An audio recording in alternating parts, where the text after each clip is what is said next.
यहाँ पर सरसों की फसल में हर बार ये ही खाद डालते हैं, यही न्यूट्रिएंट डालते हैं और हमें बहुत ही अच्छा उत्पादन देखने को मिला। तो आप भी अपने यहाँ पर इन न्यूट्रिएंट का इस्तेमाल करके बहुत ही अच्छा मुनाफा, बहुत ही अच्छा उत्पादन ले सकते हैं सरसों की फसल के अंदर।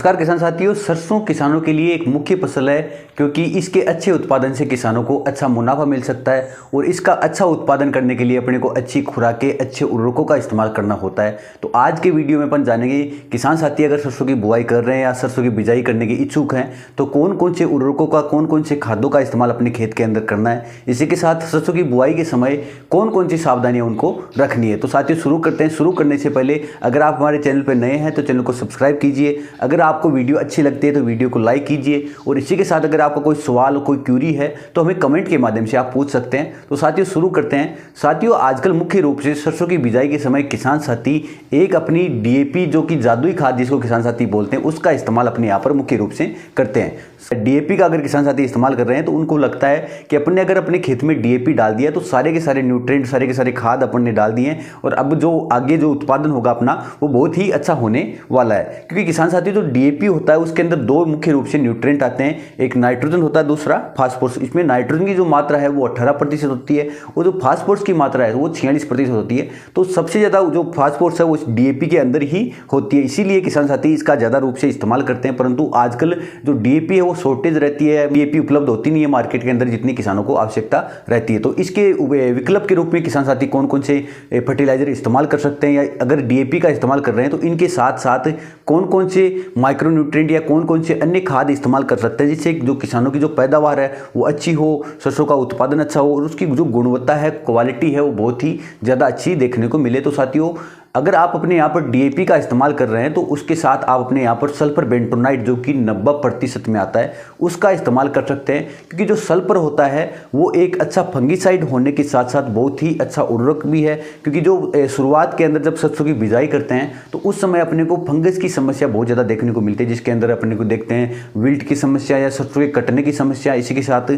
जड़ गलन की समस्या भी अपने को सरसों की फसल में देखने को मिलती है। तो अगर अपने यहाँ पर सल्फर का इस्तेमाल करते हैं सरसों की बिजाई के समय तो ये सारी समस्याओं से अपने को छुटकारा मिल सकता है। इसी के साथ जो सल्फर होता है वो बहुत ही अच्छा एक उर्वरक भी है। अगर अपन अपनी खेत के अंदर सल्फर की बिजाई करते हैं तो अपनी जो सरसों की फसल है उसको वो रोग प्रतिरोधक बनाता है, मतलब जो उसके ऊपर कीड़े लगते हैं, बीमारियां लगती है वो कम लगती। जो सल्फर होता है वो फसल को रोग प्रतिरोधी बनाने के साथ साथ फसल को पर्यावरण प्रतिरोधी बनाता है। कि जिस प्रकार अपन देखते हैं अगर सरसों की बिजाई करते हैं तो उसमें मुख्य समस्या आती है पाला पड़ने की। तो किसान साथियों अगर अपन सरसों में सल्फर का इस्तेमाल करते हैं, सल्फर बेंटोनाइट जो दानेदार होता है उसका इस्तेमाल अगर करते हैं अपने यहाँ पर, तो पाले की समस्या अपने को कम देखने को मिलती है। इसी के साथ अगर आप सल्फर का इस्तेमाल करते हैं तो सरसों की फसल के अंदर तेल की मात्रा बढ़ती है, उसकी गुणवत्ता में सुधार होता है और उत्पादन की में वृद्धि देखने को मिलती है। तो किसान साथी अगर अपने यहाँ पर सरसों की बिजाई कर रहे हैं तो सल्फर बेंटोनाइट जो 90% आता है उसका इस्तेमाल आप जरूर करें। अगर मात्रा की बात करें, कितनी मात्रा सरसों की फसल में सल्फर का इस्तेमाल करनी है, तो आप अपने यहाँ पर लगभग 5 से 7 किलो प्रति एकड़ के हिसाब से आप इस्तेमाल कर सकते हैं। अगर कच्चे बीघा की बात करें तो आप अपने 2 से लेकर 2.5 किलोग्राम तक अपने यहाँ पर कच्चे बीघा में आप इस्तेमाल कर सकते हैं। हमने पिछली बार अपने यहाँ पर सरसों बोई थी, उसमें हमने सल्फर बेंटोनाइट का इस्तेमाल किया था 2 से 2.5 किलो प्रति बीघा के हिसाब से। तो हमें बहुत ही अच्छा रिजल्ट, बहुत ही अच्छा परिणाम हमें देखने को मिला।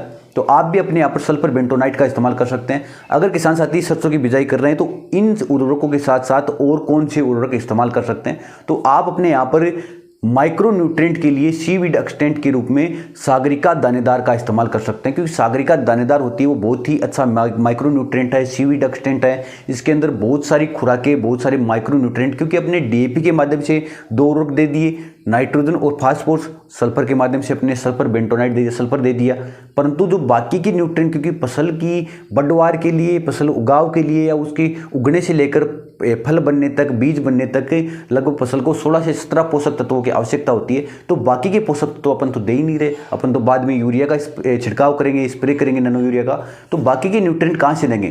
तो किसान साथियों आप अपने यहाँ पर अगर सरसों की बिजाई कर रहे हैं तो आप अपने यहाँ पर सागरिका दानेदार का इस्तेमाल अपने यहाँ पर सरसों की बिजाई के समय कर सकते हैं। इन्हीं उर्वरकों के साथ आप सागरिका दानेदार का इस्तेमाल भी कर सकते हैं। इसके अंदर बहुत सारे माइक्रो न्यूट्रिएंट होते हैं। अगर आप इसका इस्तेमाल कर सकते हैं तो आपको अच्छा लाभ देखने को मिलेगा, आपकी जो सरसों की पैदावार है वो ज़्यादा देखने को मिलेगी। इसी के साथ आपकी जो फसल है वो रोग प्रतिरोधी भी बनेगी। तो किसान साथियों, अगर सागरिका की दानेदार की मात्रा की अपन बात करें तो आप अपने यहाँ पर 10 किलोग्राम प्रति एकड़ के हिसाब से सागरिका दानेदार का इस्तेमाल अपने यहाँ पर कर सकते हैं। और अगर कच्चे बीघा की बात करें तो आप 2 से लेकर 2.5 किलोग्राम प्रति कच्चे बीघा अपने यहाँ पर सागरिका दानेदार का इस्तेमाल कर सकते हैं। किसान साथियों,